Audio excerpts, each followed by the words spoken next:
Assalamualaikum. Memanfaatkan kerja dari rumah selain pekerjaan kantor, sekalian beresin bale-bale bincang yang ada di depan rumah. Bale-bale ini adalah ranjang atau tempat tidur dari nenek Cang yang kalau usianya ini kira-kira sekitar 60 atau 70 tahunan. Ini Cang tanamnya pohon markisa, rencananya dia merambat di atas ini, bikin para-para dan buahnya nanti ada di atas ini. Jangan sedih-sedih. Itu sih cita-citanya. Ini lagi dirapiin biar pas. Nah ini pohonnya udah mulai tinggi, udah 4 atau 5 bulanan lah.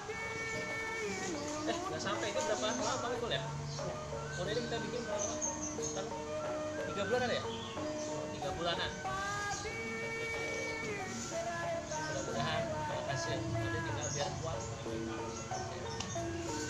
Assalamualaikum.